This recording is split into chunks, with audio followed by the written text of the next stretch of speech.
Dan namin bakal yan ha. Tingnan nyo.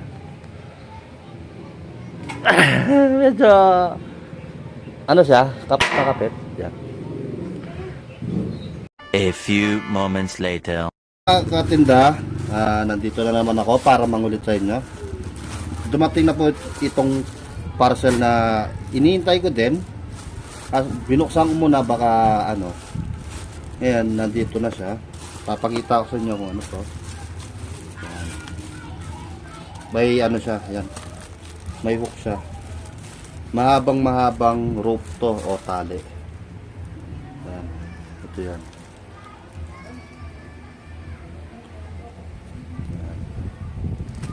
Ayan.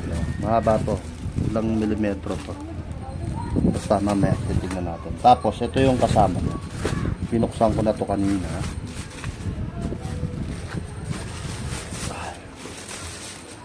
Ayan.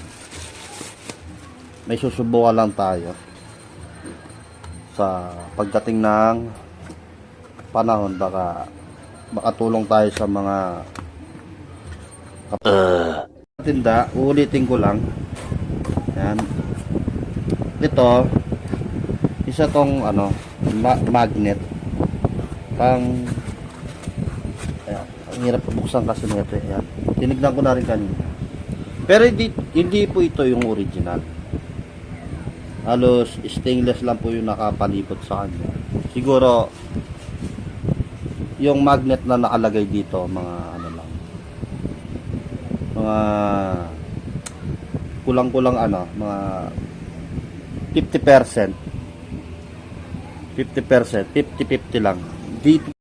Dahil 50-50 lang, medyo kaya pang bunutin yung ano. Yung original po kasi nito mahirap nang hatakin, ganun.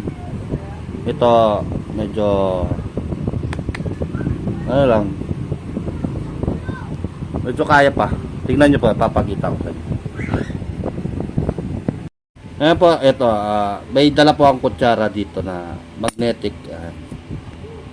Medyo mahirap siyang tanggalin, pero kaya pa naman. Tingnan natin sa ibang ano, ibang bagay. Ayan, si Rahonda, okay na siya. Konting tistis na lang po pala sa ano, Segway lang. Yan. Konting tistis na lang sa kanyang upuan. Tapos may sasalpak na. Yan. Ayan, back to the ano, topic. Ito po, ito hagdan namin bakal yan ha. Tingnan nyo. Medyo ano siya, kapit. Yan. Ayan po mga katindaan, nakita nyo naman po kung gaano siya kalakas. Pero hindi po ito yung original ha. Pero nakakatawa. Sorry. Ang nakakatawa dito mga katinda, ano siya, malapad. Pero yung original nito maumbok. Maumbok siya kaya malakas. Dito malapad. Pero magnetic pa rin. Ayan. Malakas pa rin siyang sample ulit.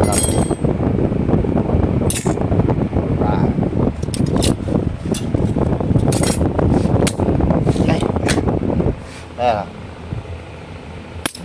Alright. Ganun po siya kalakas. Okay. Yan. Sana po abangan nyo yung mga ano, magnet fishing natin.